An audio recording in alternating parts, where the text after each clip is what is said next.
نحمده ونستعينه ونستغفره ونؤمن به ونتوكل عليه ونعوذ بالله من شرور أنفسنا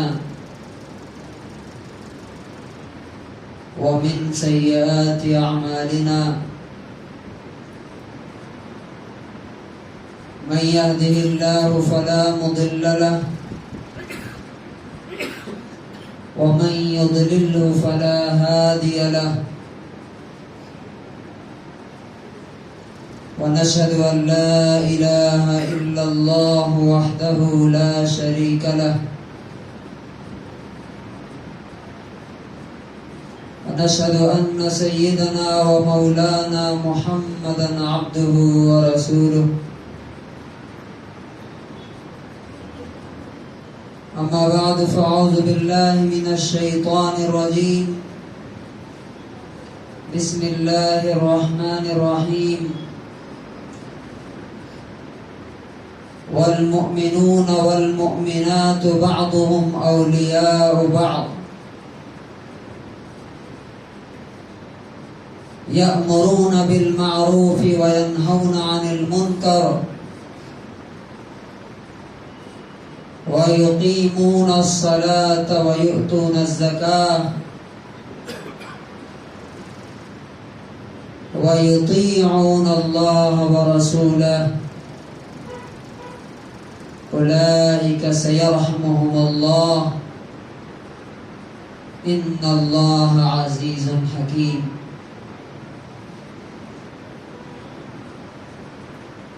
وقال النبي صلى الله عليه وسلم والذي نفسي بيده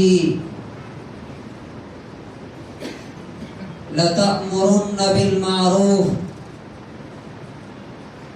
وَلَتَنْهَوُنَّ عَنِ الْمُنْكَرِ أَوْ لَيُوشِكَنَّ اللَّهُ أَنْ يَبْعَثَ عَلَيْكُمْ عِقَابًا مِّنْهُ فَتَدْعُونَهُ فَلَا يَسْتَجِيبُ لَكُمْ رواه الترمذی.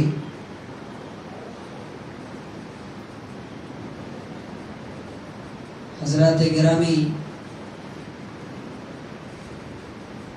یہ زندگی بہت تھوڑے دنوں کے لیے ہمارے ہاتھوں میں ہے. بہت جلد وہ وقت آنے والا ہے کہ ہم جتنے لوگ یہاں پہ بیٹھے ہوئے ہیں دنیا سے جا چکے ہوں گے. ہماری قبروں کے اندر کیا ہو رہا ہے باہر کسی کو معلوم نہیں ہوگا. بہت جلد وہ وقت آ رہا ہے کہ ہماری جگہ ہمارے گھروں میں کوئی اور ہوگا، ہم نہیں ہوں گے. بہت جلد وہ وقت آنے والا ہے کہ جب ہماری مسجدوں میں ہمارے بارے میں کوئی پوچھنے والا بھی نہیں ملے گا کہ فلاں صاحب کس حال میں ہے، کہاں ہیں اور کیسے تھے. کسی کو ہمیں یاد کرنے کی فرصت نہیں ملے گی. اللہ تبارک و تعالی نے فرمایا کل من علیہا فان، اس سرزمین پر جتنے ہیں جو بھی ہیں وہ سب کے سب مٹ جانے والے ہیں، فنا ہو جانے والے ہیں، ختم ہو جانے والے ہیں.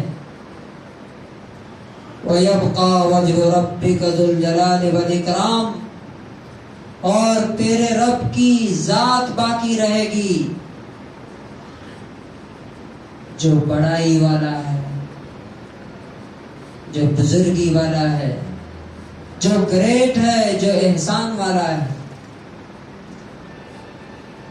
کیا آپ ان لوگوں کو یاد کرتے ہیں کبھی جو کبھی آپ کے ساتھ تھے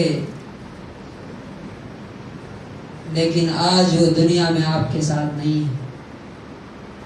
کبھی جن کے بغیر سکون نہیں ملتا تھا، آج ان کو یاد کرنے کا بھی فرصت اور موقع ہمارے پاس نہیں ہے. اسی طرح سے ہماری زندگی کے جو لمحات، جو مومنٹس ہیں، جب وہ گزر جائیں گے تو لا یستأخرون ساعتا ولا یستقدمون.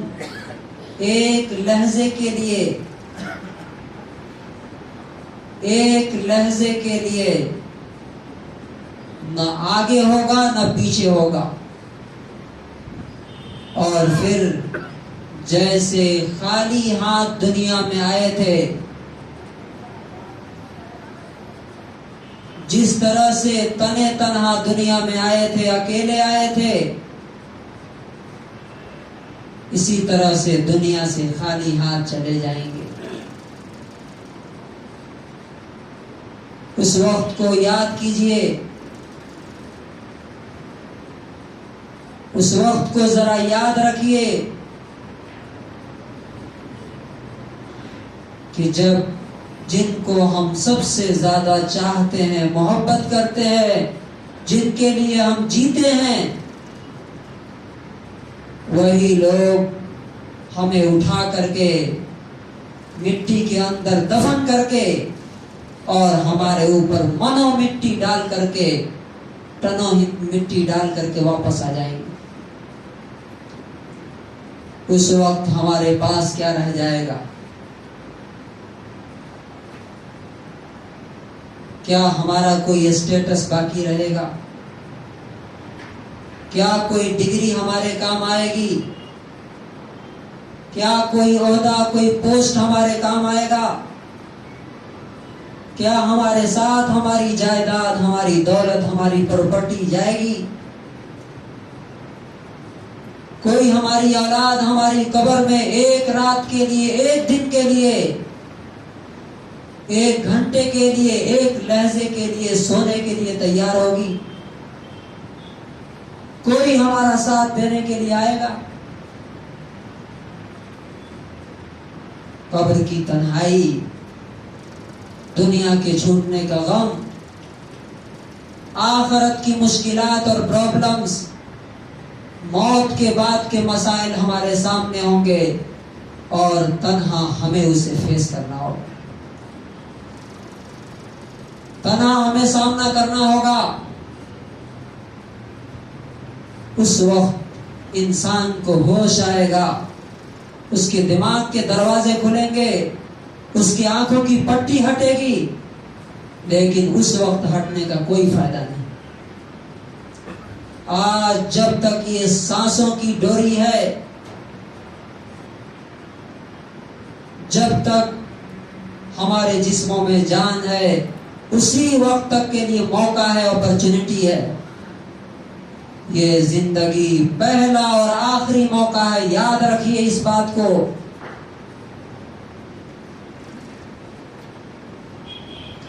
دنیا میں آپ دیکھتے ہیں کوئی بھی ایگزام ہو، کوئی بھی امتحان ہو،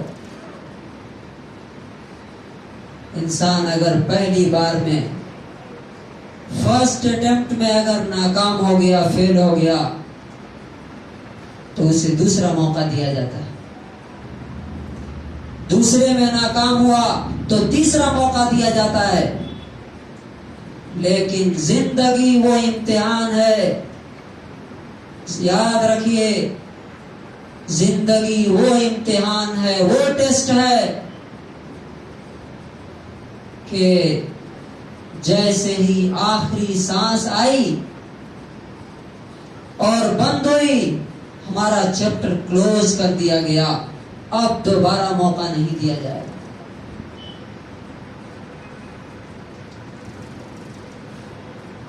انسان اس وقت یہ تمنا کرے گا، یہ چاہے گا، اللہ تعالیٰ سے ریکویسٹ کرے گا، لولا اخرتنی الی اجل قریب، اے میرے رب مجھے تھوڑا اور موقع کیوں نہیں دیا، تھوڑا اور ٹائم مجھے کیوں نہیں دیا؟ زندگی تھوڑی اور بڑھا کیوں نہیں دی؟ کس لیے؟ جن چیزوں کے پیچھے بھاگتا تھا دنیا میں، ان میں سے کسی کے لیے نہیں، بچوں کے لیے نہیں، کاروبار کے لیے نہیں، سوسائٹی اور سماج کے لیے نہیں، عہدے کے لیے نہیں، کس لیے؟ فَأَصَّدَّقَ وَأَكُن مِّنَ الصَّالِحِينَ، میرے رب مجھے تھوڑا اور موقع دیجئے تاکہ میں صدقہ کر کے، خیرات کر کے، نیکی کر کے کیا بن جاؤں؟ نیک لوگوں میں شامل ہو جاؤں۔ اس لیے کہ دنیا کا پردہ جیسے ہی گرے گا اور آخرت کا ہٹے گا، ادھر سے دنیا کا پردہ گرا اور ادھر سے آخرت کا اٹھے گا، تو انسان کے سارے ہوش ٹھکانے آ جائیں گے اور اس وقت یہ سمجھ میں آئے گا کہ دنیا میں جن چیزوں کے پیچھے بھاگتا تھا میں، آج ان میں سے کوئی میرے کام نہیں آنے والا۔ یہ وقت ہے، یہ وقت ہے، first and last chance, first and last chance to please your lord and enter جنہ، جنت میں جانے کا، اللہ کو خوش کرنے کا، اپنی آخرت بنانے کا پہلا موقع ابھی اسی ٹائم اگر فرشتہ آ گیا، ملک الموت آ گیا، مسجد میں ہم بیٹھے ہیں،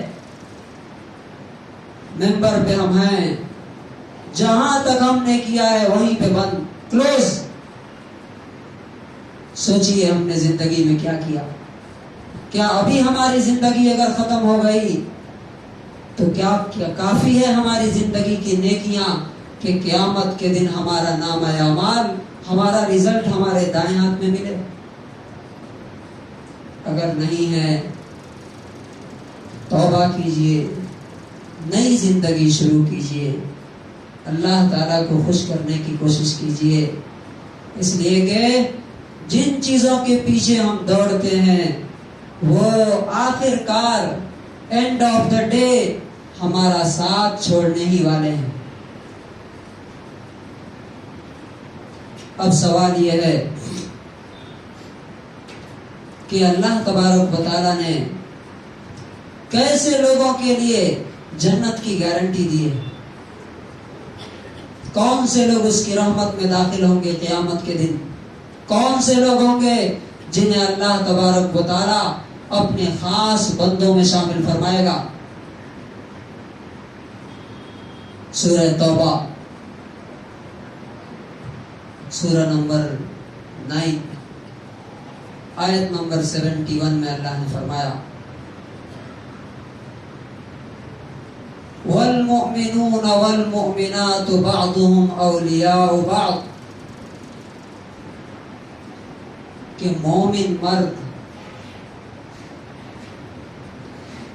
ایمان والے مرد اور ایمان والی عورتیں، بعضهم اولیاء بعض، ایک دوسرے کے مددگار ہیں، ہیلپرز ہیں، ایک دوسرے کی مدد کرتے ہیں، یعنی ایک دوسرے کا ساتھ نہیں چھوڑتے، اچھائی میں بھی نہیں چھوڑتے، برے ہوں تب بھی ساتھ نہیں چھوڑتے۔ کیسے؟ انہیں سیدھی راہ پہ لانے کی کوشش کرتے رہتے ہیں۔ اگر ہم دنیا کو سیدھی راہ پہ لانے، یہ پوائنٹ نوٹ کیجئے، جو لوگ سو رہے ہیں وہ ذرا جگیں۔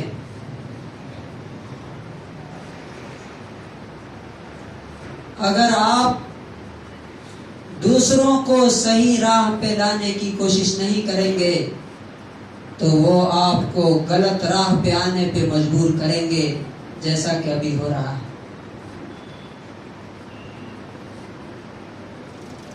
اگر آپ نہیں بتائیں گے کہ اسلام کیا ہے، ایمان کیا ہے، تو آپ کو کفر کے سامنے ناک رگڑنا پڑے گا، جیسا کہ آج ہو رہا ہے۔ اور اس میں جو مین پوائنٹ ہے وہ کیا ہے؟ اولیاء بعضهم اولیاء بعض، مومن مرد اور مومن عورتیں ایک دوسرے کے مددگار ہیں. کیا ایسا ہے کیا؟ پرسوں ایک ہمارے دوست ایک کالج کے پاس گئے تھے بات کرنے کے لیے. وہاں پہ 60 مسلم گرلز ہیں، اس میں 6 پردہ کرنے والی، 54 بغیر پردے کے جا رہی، بغیر پردے کے جا رہی، انہیں کوئی پرابلم نہیں. اب 6 بچیاں صرف پردے کے ساتھ جا رہے ہیں. یہ اسلام نے نہیں سکھایا تھا ہمیں. یہ خود غرضی، یہ سیلفشنس کہاں سے آیا؟ اور کیا اس اسلام کے ساتھ، اس ایمان کے ساتھ ہم اللہ تعالیٰ کے یہاں سرخرو ہو جائیں گے؟ دنیا کی غرض کے لیے تو چھوڑ دیجئے، نبی پاک صلی اللہ علیہ وسلم اور صحابہ کرام نے کیسا نمونہ ہمارے سامنے چھوڑا. برائی میں نہیں، نیکی میں بھی انہوں نے دوسروں کو محروم رکھنا گوارا نہیں کیا. اس کی مثال حضرت عثمان رضی اللہ تعالیٰ عنہ کو اللہ کے رسول نے بھیجا تھا مکے میں صلح حدیبیہ کے موقع پر کہ جاؤ ان سے بات کرو. حضرت عثمان رضی اللہ تعالیٰ عنہ گئے، وہاں انہوں نے باتیں کی. تو چونکہ یہ بڑی فیملی سے تھے، بڑے گھرانے سے تھے، مکے والوں نے کہا کہ تم طواف کر لو، تمہارے لیے اجازت ہے.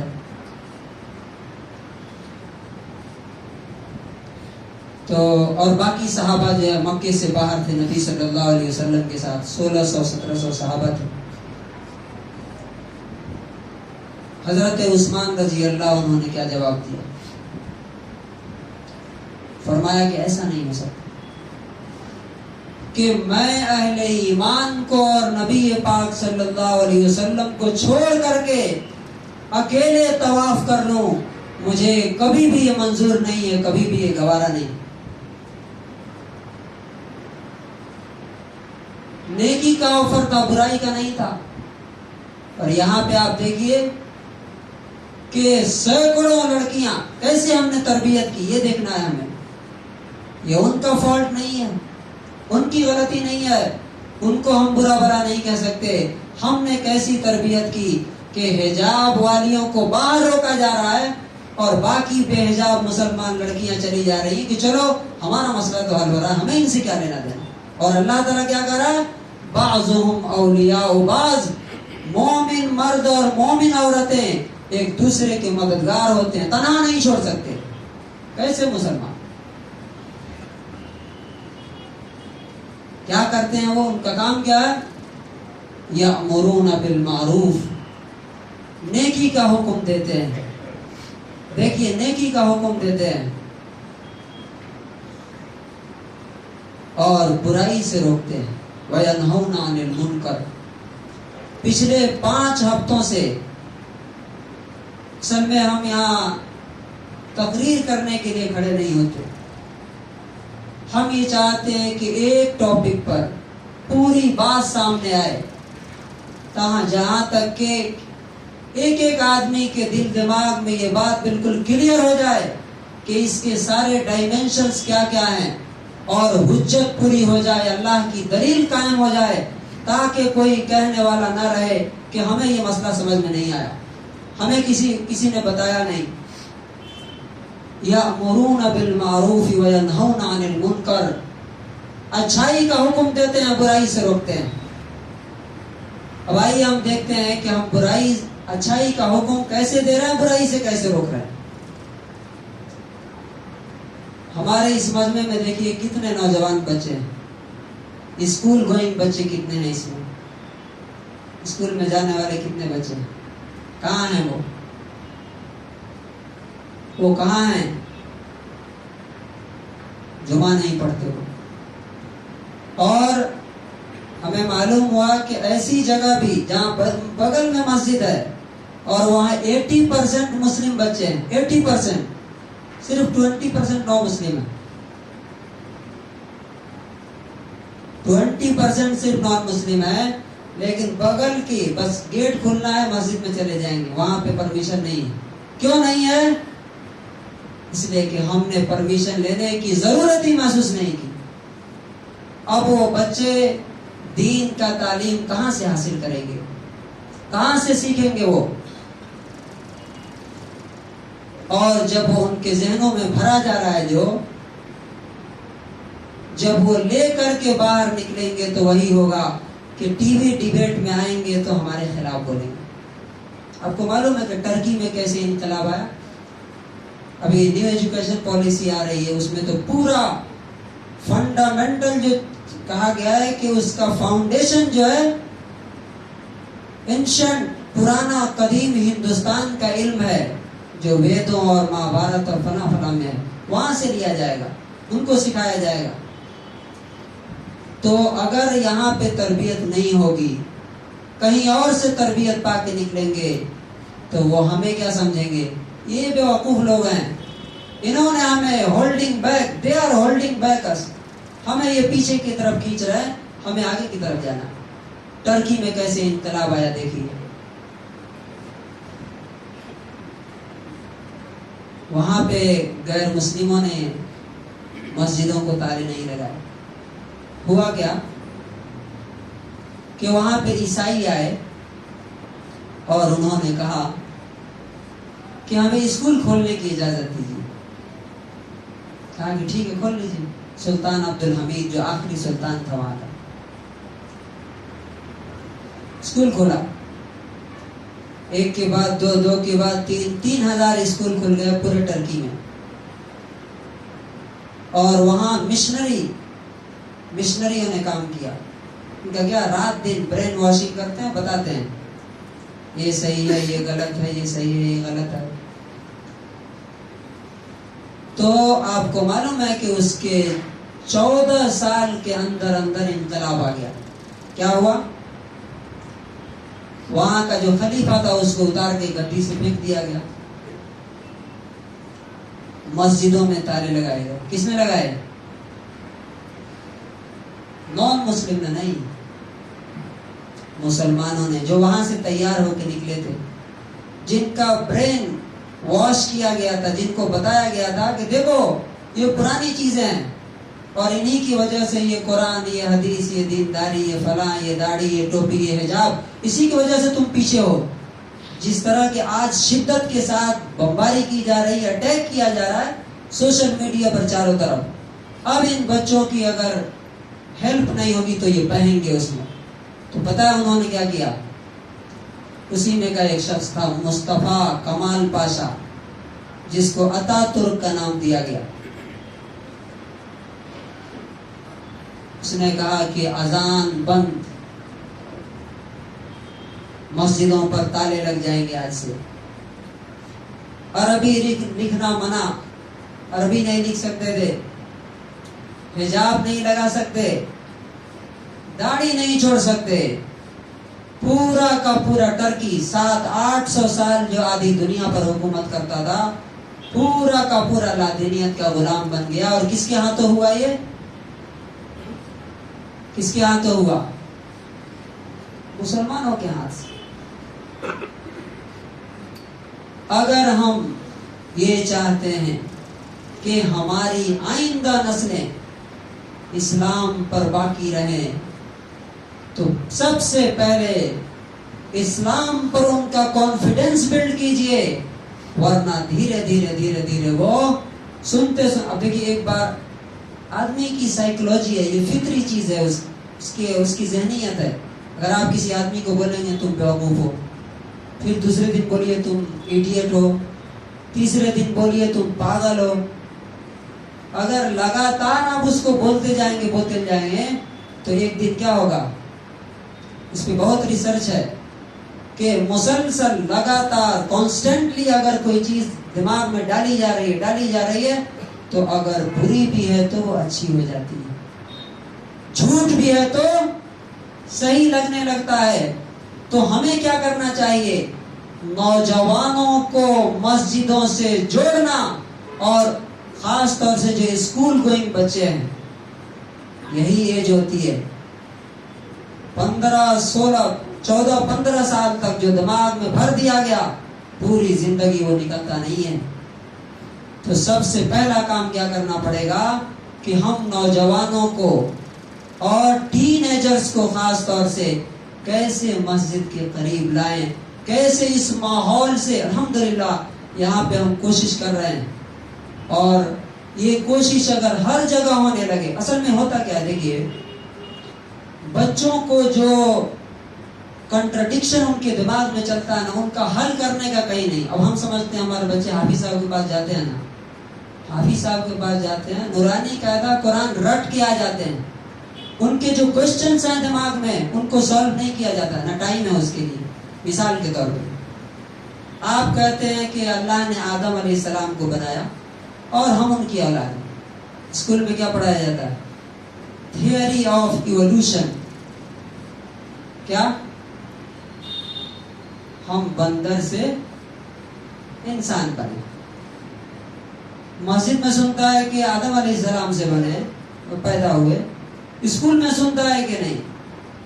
اب ایک مولانا صاحب یا حضرت کو کیسے اس کو لاجیکلی ثابت کریں گے؟ وہ